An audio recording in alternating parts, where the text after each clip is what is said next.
¿No eres pariente de un juez que conocía Santa María, Antonio Santa María? Sí, es mi tío. No, Ah, mentira.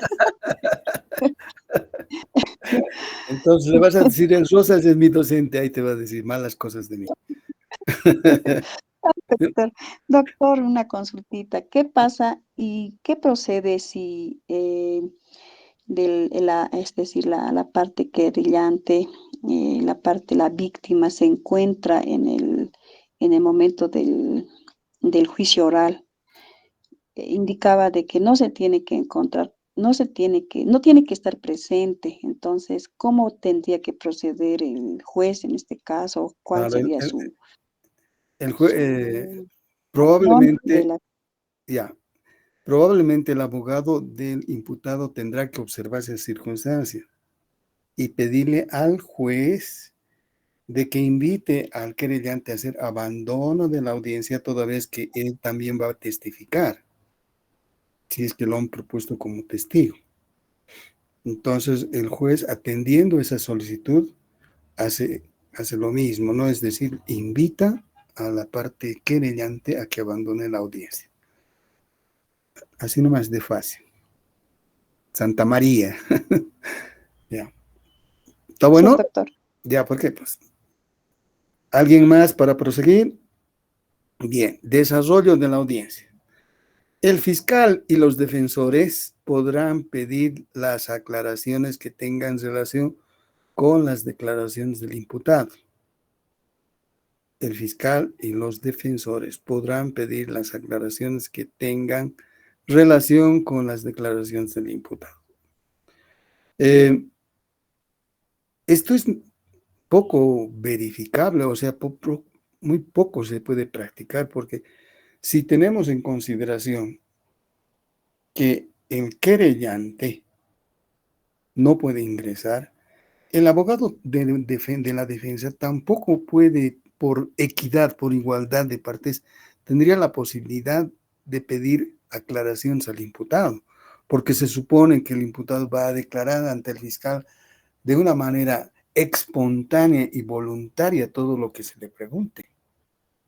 Entonces no tendría por qué pedir a ninguna aclaración, además que estamos en una etapa de investigación. ¿Y quién está a cargo de esa investigación? El fiscal. El fiscal sí puede pedirle todas las aclaraciones que considere pertinentes, pero los defensores no me parece. No me parece. En el ejercicio profesional durante la vigencia de este procedimiento penal, de la vigencia de este procedimiento penal, no he podido advertir de que se haya dado cumplimiento a esta norma. A lo más que han avanzado en este particular ha sido entregarle sobres cerrados al fiscal donde estén las preguntas de la parte querellante, pero de la parte de querellante. En este caso se trata del imputado, de la aclaración del imputado, lo que no me parece. No he podido advertir tampoco de que se haya dado esta posibilidad. Concluida la declaración, se dispondrá que el imputado reconozca los instrumentos y objetos del delito. No se hace, no se da cumplimiento a esto, porque, por ejemplo, si se trata de un delito de homicidio, no le exponen al imputado, este es el arma con que se ha producido el fallecimiento de X persona y que por las investigaciones que se han practicado, usted sería el responsable. ¿Reconoce el arma? Nunca, no. No le exponen. O lo mismo con un arma punzocortante, no le exponen. Y esa es una obligación que la ley impone al Ministerio Público. Tienen que establecerse. En un caso de robo, por ejemplo, este es el vehículo que se dice o que existen suficientes elementos probatorios de que usted ha robado, ya, para ser más coloquiales. No, simplemente se dan a la tarea de recepcionar la declaración y parar de contar. La segunda parte, el imputado declarará libremente, pero la autoridad encargada de su recepción podrá disponer las medidas para impedir su fuga o algún hecho de violencia. Obviamente, ¿no? Tiene que, la autoridad que recepcione la declaración tiene que tomar las medidas que el caso aconseje, ¿no? Con la seguridad que sea necesaria y que sea proporcional. No como ahora, pues cuando hay algún delito de tipo político, un pobre tipo va a declarar y hay como 30.000 policías detrás de él. Y ya eso es desproporcional, más es mediático. Tenemos que evitarnos esos vicios. Cuando ustedes sean fiscales, evítense de ese tipo de vicios, ¿no? Si un tipo va a ir a declarar, que declare pues una custodia y unos más, salvo que sea un tipo, por decirles, de la mafia, del narcotráfico, que se pueda pensar que un helicóptero lo va a rescatar, como así tipo cinematográfico. Pero así en los hechos comunes no hay necesidad. Y hay otra circunstancia más que me rechifla, pero no sé si a ustedes. Que estando en la policía, entrando o saliendo de la misma, donde hay 20.000 policías que están, porque ese es su centro de acción, lo tienen que agarrar al sujeto que es objeto de una sindicación, pero lo tienen que tomar del brazo, sin motivo.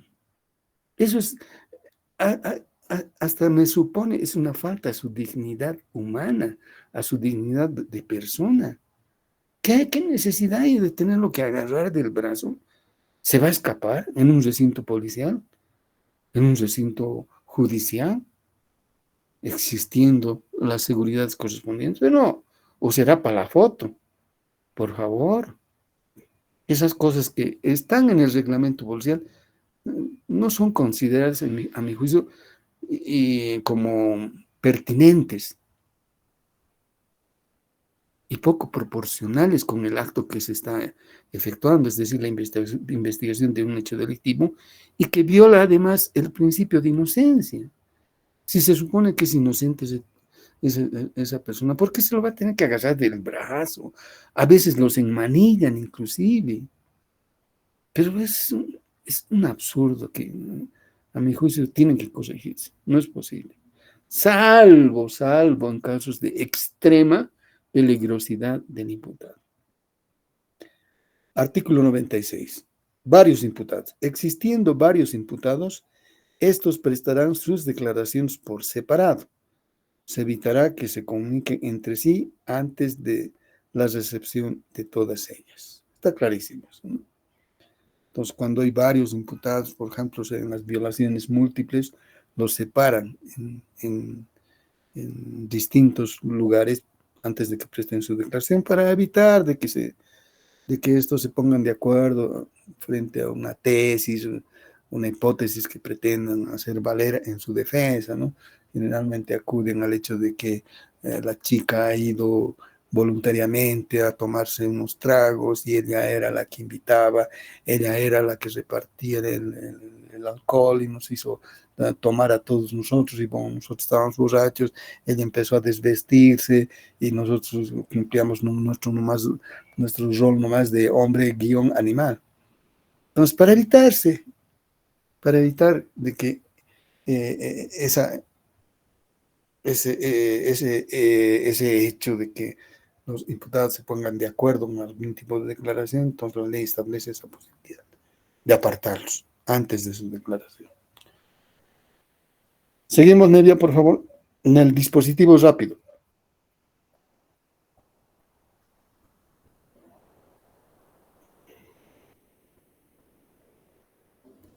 Nevia.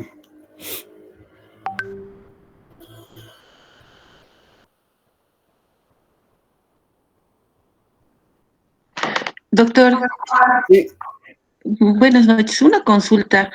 Norma Mencía le habla. ya. Doctor, una consulta. ¿Existen en la declaración del imputado, existen algunas, específicamente unas preguntas prohibidas, doctor? ¿Qué tipo de preguntas prohibidas? O sea, me refiero a que que no le, que no, no sé cómo explicarle. es que me entra la interrogante de que hay algunas preguntas, como nosotros como abogados, digamos, que podamos orientar al imputado sobre ciertas preguntas que ellos no están obligados a responder. Claro, tú misma ya te has dado la respuesta. Puede, Ahí es su objeto. perdón, puede abstenerse de responder la pregunta. Y el abogado puede manifestarle al fiscal que esa pregunta es muy impertinente al caso y que supone que a través de la respuesta puede haber una autoincriminación. Por lo tanto, mi cliente no va a responder a esa pregunta. Listo. Gracias, Porque doctor. pueden haber preguntas capciosas, ¿no? Preguntas repetitivas para quererlo extraer siempre una declaración que conforme a la fiscalía. Entonces, para eso está su abogado, por eso está presente su abogado, pero no para sugerir preguntas ni complementaciones, ni mucho menos, sino para velar por el estricto cumplimiento de las disposiciones legales que le amparan al imputado. ¿Cuáles son? Vuelvo a repetir esto como es. Todas las garantías establecidas en la Constitución a partir del artículo 109 y las establecidas también en el Código de Procedimiento Penal a partir del 1 hasta el 13. Las convenciones internacionales como el Pacto de San José y el Pacto de Nueva York. Entonces, ustedes pueden objetar ese momento y decir, señor fiscal, la respuesta que podría dar a esta su pregunta puede autoincriminar a mi cliente. Por otro lado, no es entendible. Y por esa misma razón, mi cliente se va a abstener de declarar o de responder a la pregunta que me ha efectuado su autoridad. Listo, y al fiscal lo pone en morado, pero tiene que atener y tiene que aceptar esa posibilidad. Oportunidad y autoridad competente. Durante la etapa preparatoria, el imputado prestará declaración ante el fiscal previa citación formal. No es que vaya, el fiscal esté caminando por la calle Potosí y de pronto se acuerde que tiene un caso y lo vea al imputado pasando también por la misma calle y le diga, oye, venga, lo agarre de la mano y lo meta a la policía. Usted tiene que prestar una declaración. No. Se han dado casos, pero no es posible esa modalidad de captar al imputado y llevarlo a la oficina y extraerle algún tipo de declaración. Entonces, esa declaración es nula. El funcionario policial podrá participar en el acto previa citación formal, pudiendo interrogar al imputado bajo la dirección del fiscal. O sea, el fiscal ejerce sus labores de dirección funcional de la investigación. Ya no es como en anteriores oportunidades o en anterior época donde el policía hacía y deshacía de la investigación. El fiscal. Ahora tiene que ser obviamente un fiscal con mucha personalidad, porque hay investigadores que son muy duchos, tremendamente duchos. Bien, la autoridad preventora informará al fiscal dentro de las 8 horas siguientes. ¿Quién es la autoridad preventora? Es la policía en función de investigación, cuando efectúa un acto de acción directa. Por ejemplo, está presenciando o tiene conocimiento de un hecho delictivo. Entonces, en ese momento, no es posible de que pueda inmediatamente comunicar al fiscal para que el fiscal pueda tomar las medidas del caso, sino que puede efectuar la detención del imputado. Puede tomar algunas declaraciones de las personas que han estado o han presenciado el hecho delictivo. Y en el lapso de 8 horas, en 8 horas tiene que informarle al fiscal. La labor de la autoridad preventora es esa entonces. No puede transcurrir más lapso de tiempo de las 8 horas siguientes, porque si hay más tiempo que la policía esté deteniendo a un posible implicado en la comisión de un hecho punible, entonces ustedes inclusive pueden plantear directamente una acción de libertad, pidiendo que se disponga la libertad de su cliente porque ha sido detenido ilegalmente. Y no le han, al fiscal no le han informado lo que deberían haber informado. Si el imputado ha sido detenido para que reciba su declaración en el máximo de 12 horas por computarse desde el momento de la recepción del informe. O sea, 8 horas han transcurrido y la autoridad preventora, vale decir la policía en función de investigación, ya lo ha presentado al detenido, más los actuados correspondientes, y el fiscal tiene lapso de tiempo de 12 horas para recepcionar su declaración. Si transcurren esas 12 horas más allá de las 8 y 12, ¿cuántas horas serían? 20. Si transcurre 21 horas, 22 horas, entonces es una detención ilegal. Por lo tanto, ustedes están plenamente habilitados para iniciar una acción constitucional de libertad. El incumplimiento de esta obligación, de estas obligaciones, se sancionará como delito de incumplimiento de deberes. ¿Se da aplicación a este delito? Sí, pero generalmente lo hacen por la vía disciplinaria y no por la vía penal, que es la que corresponde. El fiscal que ha incumplido con esta norma es sometido a un sumario disciplinario y es sancionado con 3 días, 4 días de suspensión, con goce de deber, sin goce de deber. No, no es suficiente.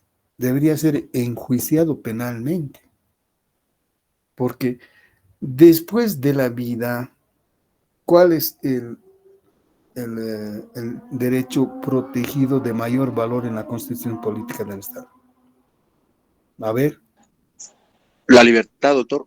Correcto, correcto. Entonces no se puede permitir un minuto más allá de detención, allá donde la ley dispone un término, un plazo fijo. Entonces, por eso ustedes tienen la posibilidad de iniciar una acción constitucional de libertad. ¿Ok? Señorita Nevia, perdón. Doctor, buenas noches. Buenas, ¿quién habla? Doctor, le habla Gonzalo Mamani Cusi.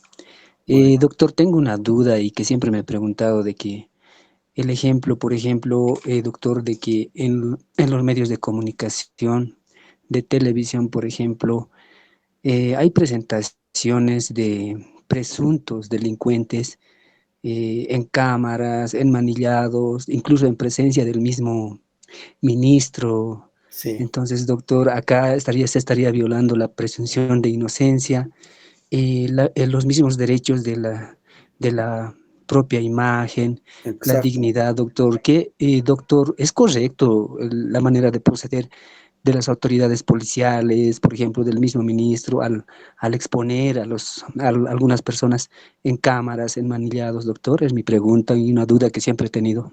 Es absolutamente incorrecto.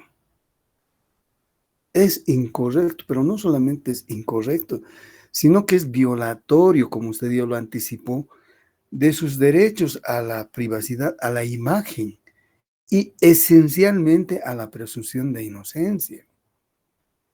Ya se le ha observado no solamente el Poder Judicial o el órgano judicial, sino también a partir de las cámaras legislativas, se le ha enviado unas minutas de comunicación al ministro de Gobierno sobre estos hechos anómalos que van en contra fundamentalmente de la presunción de inocencia. El ministro, absolutamente autoritario, ha manifestado que no va a poder cumplir con las instructivas tanto del órgano judicial ni del órgano legislativo, porque la sociedad tiene que enterarse quiénes son los que la ofenden, quiénes son los enemigos de la sociedad, y tienen que conocerlos para que a su vez la sociedad pueda ejercer sus derechos de autodefensa. Entonces, una explicación totalmente absurda, totalmente fuera de la ley, y con esto nos ha demostrado este dignatario de Estado, ministro, que desconoce absolutamente la ley y que solamente está imponiendo su criterio de, entre comillas, defensa de la sociedad. Así no se defiende a la sociedad, con violación de los derechos de uno o varios partícipes de esa misma sociedad que son considerados como inocentes hasta que exista una sentencia condenatoria.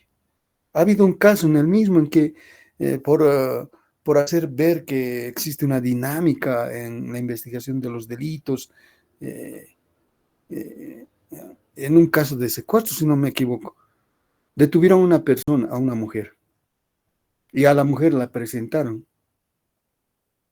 ante los medios de comunicación social. Y estuvo ahí presente el ministro, felicitando a los organismos de la policía que han cumplido a cabalidad con su función en defensa de la sociedad y que han podido lograr el esclarecimiento del hecho en menos de 24 horas. Y aquí está la persona que es la responsable de ese hecho delictivo. La presentaron a la mujer. Y a los 2 meses se detectó que no era la culpable de ese hecho delictivo. Pidió disculpas el ministro, apenas una pequeña cartita que le mandaron a la señora, indicándole que le pedimos disculpas y que simplemente era la presión de la sociedad por saber quién era la persona responsable de ese hecho delictivo. Pero ya el mal ya estaba dado. Entiendo que hasta ahora la señora está persiguiendo una indemnización económica por ese trato, y que le están dando largas cuando ya deberían llamarla, agarrar, bueno, sí, señora, ya hemos cometido un error, aquí está la indemnización, o hacer pública ese error, pero nunca van a reconocer los errores. El ministro de Gobierno y los policías nunca se equivocan, son genios, pero yo estoy completamente de acuerdo con usted, y creo que también usted está en la línea que no se puede acceder a permitir de que algún acusado, por muy grave que sea el hecho, sea presentado como culpable. O sea, el ministro ya lo está enjuiciando y lo está condenando. Un funcionario del Poder Ejecutivo.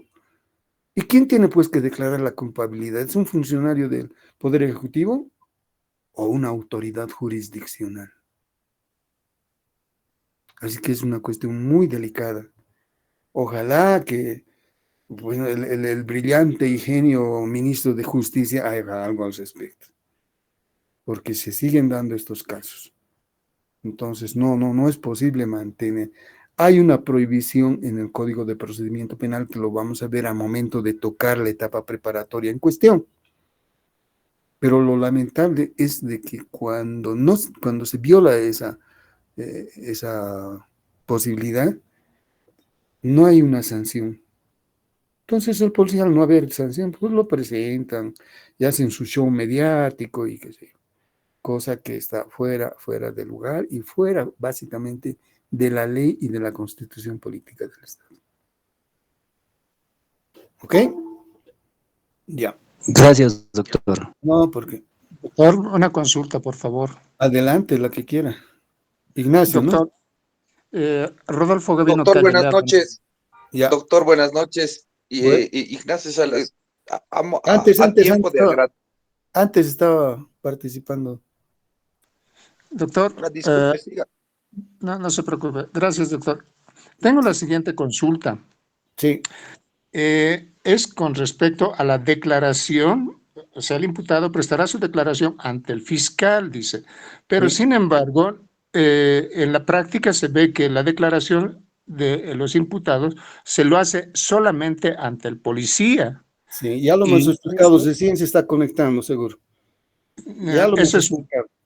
Ese es uno. Segundo, dice que la declaración del imputado será previa citación formal, pero muchos de las gestoras, de los que hacen la citación, solamente pegan la citación en la puerta de la oficina del abogado, o si no, muchas veces pegan en el domicilio. ¿Esta citación es válida? Sí, es válida. Cuando no se encuentra el imputado en su domicilio, entonces se hace un intento más de poderlo notificar personalmente, pero si no es posible, entonces se pega el aviso en la puerta de su domicilio. Es perfectamente viable. Ahora sí, Ignacio. Muy bien, gracias, doctor. No, ¿por qué? Ignacio. Gracias, doctor.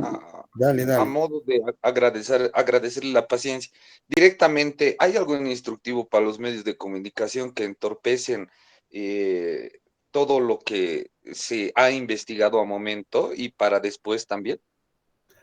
No, simplemente ellos acuden a su labor de información a la sociedad, dice. Se basan en eso. Pero yo como fiscal nunca permití de que hagan ese tipo de trabajos. Pero es que es tan absurdo, ¿no? A ver, diga su verdad, le dicen a la persona que es sometida a alguna acusación, alguna imputación más bien, de algún hecho delictivo. ¿Pero qué va a decir el imputado en ese momento? ¿Qué él se le va a informar a la gente, a la sociedad? A la víctima está siendo ingresada en camilla con un barbijo o qué sé yo, con oxígeno y se acercan con el micrófono y les dicen, ¿cómo se siente? O sea, semejante absurdo, ¿qué puede decir? Es la falta de formación de nuestros periodistas. No hay un instructivo, simplemente es la permisión que hace el fiscal. El fiscal debería disponer de que se abstenga de acercarse al imputado, que él va a poder dar sus informaciones o su declaración ante la prensa en un momento adecuado. No en el momento está mucho menos. Es una labor periodística, pero absolutamente errada, que no tiene. Bueno, el periodista lo que quiere es rating, ¿no? Sabemos. Tiene que buscar la manera de hacer rating, justificar su sueldo ante su jefe y ejercer cualquier tipo de presión ante las autoridades para que le permitan ingresar al escenario del hecho. Está prohibido ingresar al escenario del hecho. Y lo peor es que van pidiendo información sobre la marcha de las investigaciones, qué ha dicho el testigo, qué ha dicho, qué hay. Ahora, Eso, sí, ahora he notado un poco de mayor firmeza en los investigadores. Los investigadores deberían circunscribirse de indicarles a los periodistas que el fiscal es el que les va a informar. Y el fiscal obviamente les dirá, estamos en plena etapa de investigación, porque por lo tanto no podemos dar una información parcial, porque los hechos pueden tener otra finalización, otro tipo de conclusión. O la hipótesis que estamos manejando, es posible que no se la pueda justificar o verificar. Entonces, ahí lo que se impone es la firmeza tanto del policía como del fiscal, esencialmente del fiscal. Y el policía tiene que abstenerse de dar información, porque ¿quién es el director funcional de la investigación? El fiscal. Entonces, mucho depende, Ignacio, de las autoridades que están en el momento de que los periodistas interrumpen en la escena del crimen, interrumpen en alguna audiencia, que sé yo, para frenarse a este tipo y a sus actitudes que van más allá del derecho de informar y del derecho de ser informado por parte de la sociedad. ¿Ok? gracias, doctor. Oportunidad y autoridad competente. Durante el juicio, la declaración se recibirá en una oportunidad y forma previstas por los artículos 346 y 347 de este código. Y eso lo vamos a ver cuando estemos tocando la etapa del juicio oral. El imputado podrá solicitar se les reciba una nueva declaración, solicitud que será atendida siempre que la autoridad correspondiente no la considere como un procedimiento dilatorio. Es decir, que el acusado inicialmente puede dar una versión de los hechos que les responsabilizan, ¿no? Y que probablemente sean fuente de una falsedad o imaginación del mismo.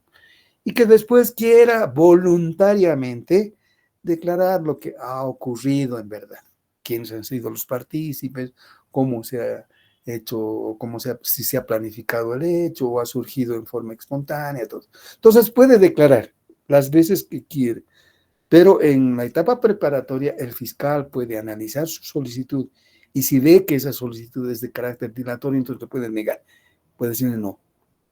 Esa negación no significa una violación del derecho a la defensa. En el juicio oral, de igual manera.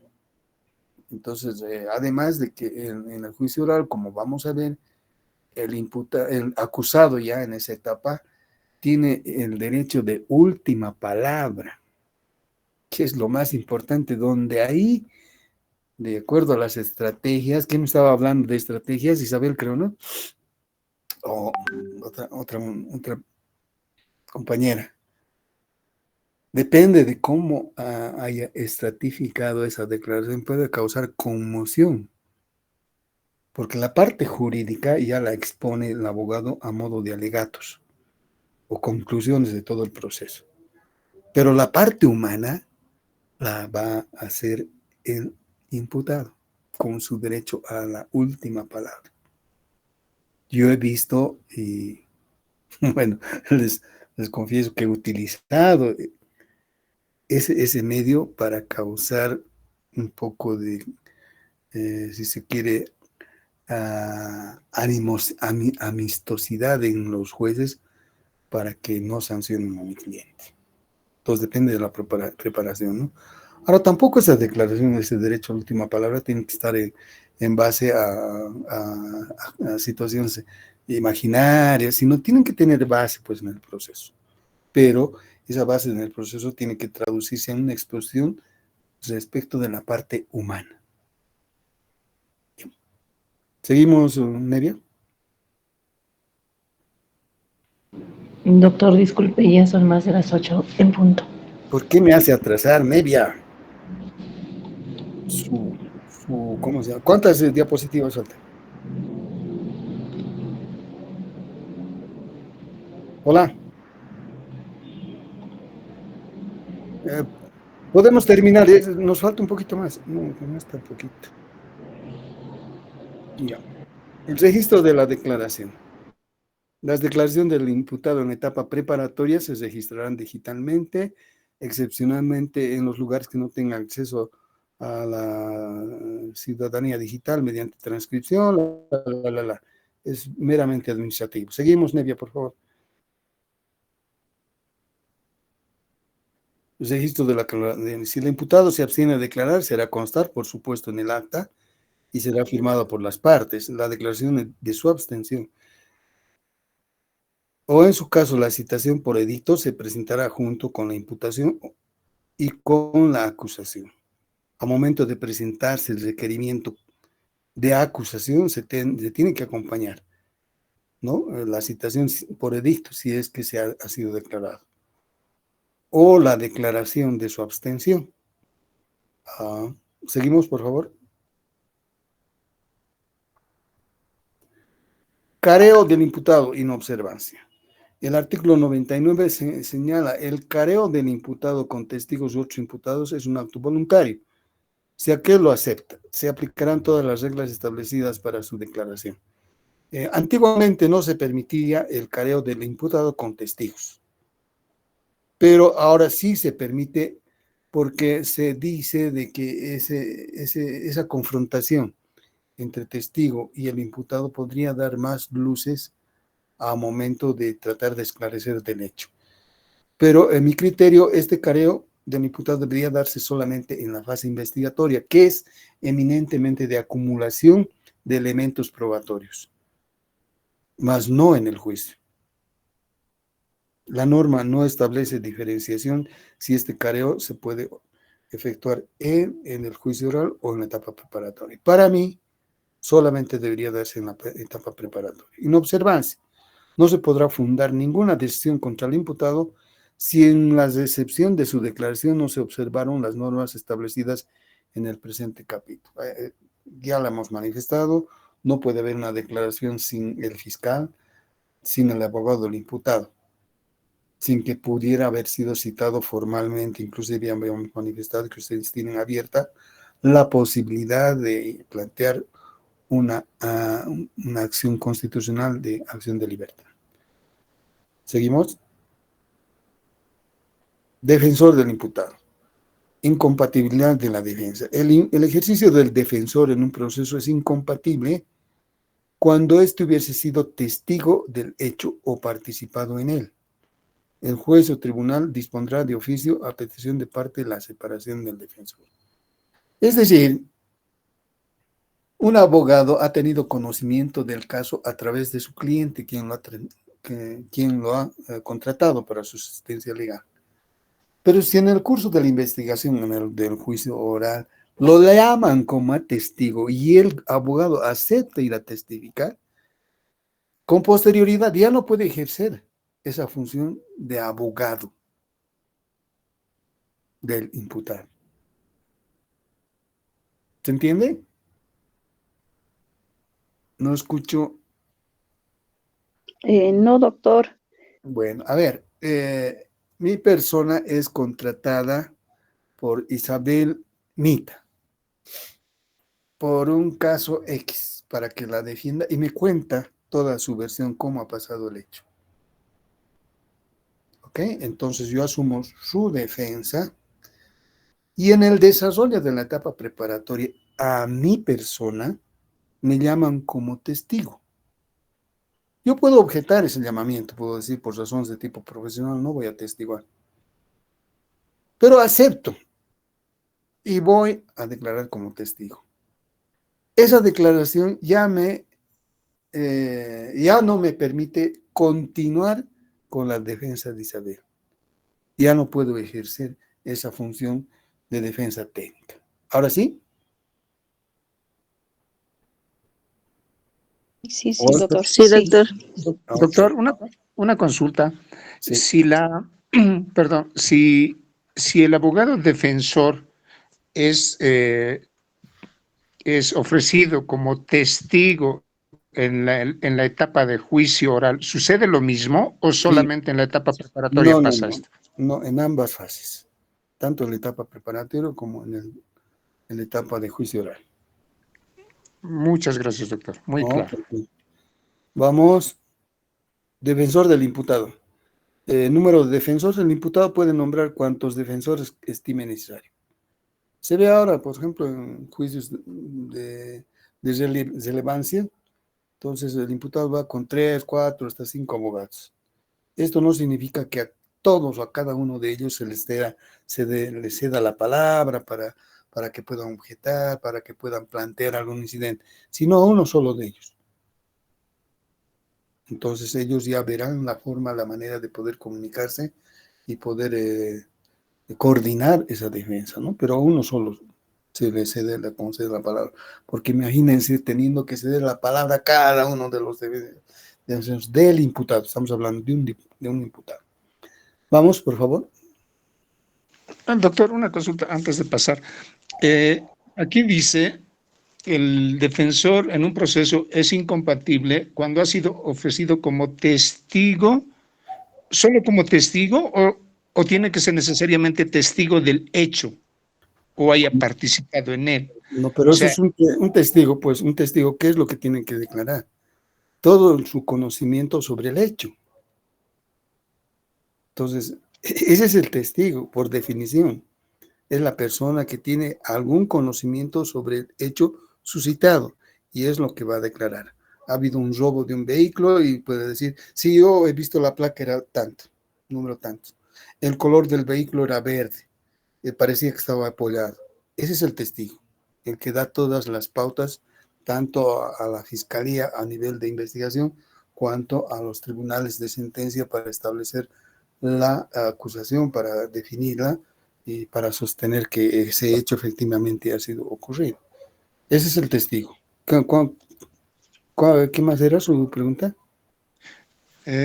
Doctor, era, en todo caso, entonces, si si el abogado ha sido ofrecido como testigo y No puede luego de haber... ejercer ya como abogado. ¿Perdón? No puede ejercer ya como abogado. Muy bien. Entonces, si continúa participando, entonces ya sería incidente de nulidad o los Ah, actos ya serían nulos, ¿no es cierto? así es. Y no solamente eso, sino puede tener sanción disciplinaria por el Colegio de Abogados. Porque a sabiendas de que él ya no podía participar como defensor, él siguió patrocinando al cliente. Ahora, mucho no se aplica, muy pocas personas saben de este pequeño detalle, pero ustedes ya lo conocen. Ok, Muy bien. defensor común, la defensa de varios imputados en un mismo proceso podrá ser ejercida por un defensor. O sea, no es necesario que si es un evento criminal donde sea responsabilidad a 10 imputados, no es necesario que cada uno de ellos tenga un abogado, sino pueden nombrar a uno solo que los pueda patrocinar, siempre y cuando no haya incompatibilidad en la defensa. ¿Qué quiere decir que hay incompatibilidad? Que sus objetivos sean diferentes en cada uno de ellos. Por ejemplo, uno de ellos dice, no, yo me voy a someter a un proceso abreviado y de una vez quiero salir de esto. El otro diga, no, yo voy a plantear una excepción de prescripción de la acción porque ha pasado mucho tiempo. El otro diga, no, yo me voy a declarar culpable, que es ya quiero resolver. Entonces, en ese caso hay incompatibilidad. Y en ese caso tienen que tener ya sus defensores particulares, porque no hay uniformidad en la defensa. Renuncia y abandono. Cuando la renuncia o el abandono se produzca antes o durante el juicio, se podrá prorrogar su comienzo o suspenderse el iniciado como máximo por 10 días calendarios, siempre que lo solicite el nuevo defensor. Si se produce una nueva renuncia o abandono, se designará de oficio un defensor. Entonces, muchas veces se han dado los casos, ¿no?, de que puede haber algún tipo de controversia entre el imputado y su defensor. Y el imputado pueda decirle de usted, doctor, no me está defendiendo como debería hacerlo, no veo que tenga personalidad, no participa mucho en las audiencias, no estoy conforme con su defensa. Entonces puede pedirle de que abandone su caso y que él va a nombrar un nuevo defensor. Puede hacerlo. En ese caso, el nuevo defensor designado puede pedir 10 días. ¿Para qué? Para estudiar el caso, para imbuirse del caso y poder plantear una defensa acorde a las exigencias de su cliente. Porque no sería pues dable que hay casos tan complicados que tienen como 10, 20 legajos, de un momento a otro, él se interiorice de todas las circunstancias que rodean y todo lo que existe a nivel de pruebas documentales, periciales y todas las que existen. Entonces, para eso la ley prevé que se le puede otorgar un plazo de 10 días al nuevo defensor para que pueda estudiar el caso y asumir una defensa acorde y pertinente al mismo. Vamos, Nevia, por favor. Sanción por abandono malicioso. Si el abandono tiene como propósito dilatar el tribunal sancionará con multa al defensor, equivalente a un mes de remuneración de un juez técnico, y se emitirán los antecedentes al colegio profesional correspondiente a efectos disciplinarios. ¿Hay abandonos maliciosos? Sí, existen, por razones estratégicas, qué sé yo. Pero es tan notorio ese abandono malicioso que a veces probablemente no lo planifican bien. Entonces sale a luz, y cuando existe ese abandono malicioso ocurren los efectos que la norma señala, ¿no?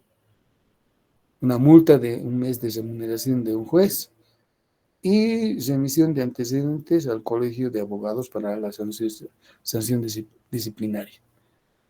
El artículo 106 señala defensor mandatario. El juicio por el delito de acción privada, esto únicamente en delitos de acción privada. Acción privada. Son aquellos que se inician y se promueven solamente a través de una querella de la víctima. Ahí ya no interviene para nada el Ministerio Público, ¿se acuerdan? Entonces el imputado podrá ser representado por un defensor con poder especial. No obstante, el juez podrá exigir su comparecencia personal para determinados actos. Está clarísima la norma. Si usted es querellado por un hecho delictivo, pero tiene múltiples ocupaciones, viaja y qué sé yo, tiene que atender sus negocios, entonces puede nombrar un apoderado, un mandatario, que los represente en el juicio, que asuma, por supuesto, la defensa, conjuntamente el abogado técnico, ¿no? La defensa técnica. Pero si el juez considera necesaria su presencia, entonces puede llamarlo. Puede decir, no sé, es insuficiente la representación suya, así que venga personalmente, necesito que esté en la audiencia. Es una facultad que se le otorga al juez arbitraria. Probablemente el juez tendrá que emitir una resolución fundamentada que pueda explicar el por qué necesita de la presencia del imputado, no obstante de que éste tenga su defensor y mandatario a la vez. Seguimos, por favor. Seguimos. Defensa estatal. La defensa penal otorgada por el Estado es una función de servicio público a favor de todo imputado carente de recursos económicos y de quienes no designen abogado para su defensa. El servicio de defensa estatal se cumple por defensa de oficio, defensa pública, otras formas de defensa y asistencia previstas por la ley.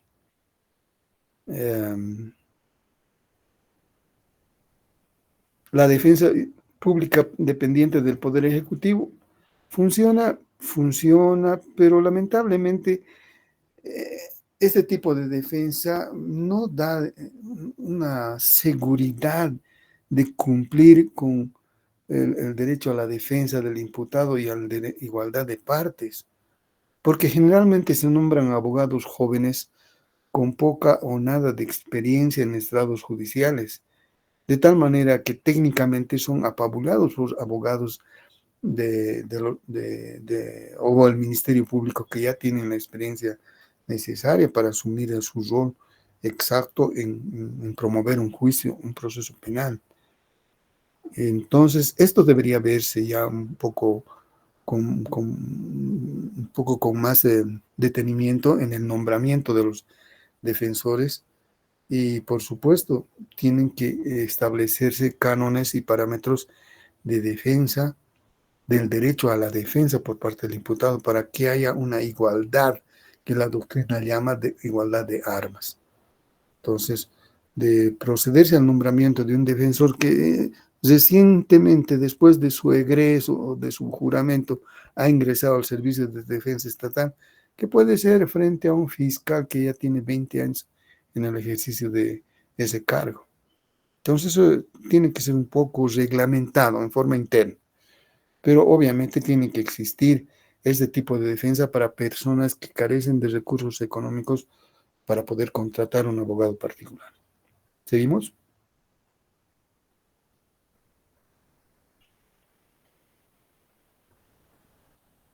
(108) Exención. El servicio de defensa estatal del imputado está exento de pago de valores judiciales. Representación sin mandato. Los defensores estatales podrán representar a su defendido en todas las instancias del proceso sin necesidad de poder expreso. El representante, el defensor estatal, puede interponer recursos de apelación y de casación sin firma del imputado a quien patrocina. Sí, la norma establece de que tienen facultad de representar en todas las instancias del proceso sin necesidad sin necesidad de poder expreso. 110. Responsabilidad. La negligencia en el ejercicio de sus funciones y abandono de la defensa constituirán falta grave a los efectos de responsabilidad penal, incumplimiento de deberes y disciplinaria que corresponda. Cualquier deberá comunicarse a la máxima autoridad de la institución y la. Entonces, ¿seguimos? Doctor, es la última diapositiva. Ya, perfecto. Bien, quedamos acá. Y nos vemos el próximo martes. A la misma hora. En la misma hora. ¿Ya? Que tengan buena noche. Mil gracias, doctor. Buenas noches. Hasta luego, doctor. Hasta luego. Hasta luego.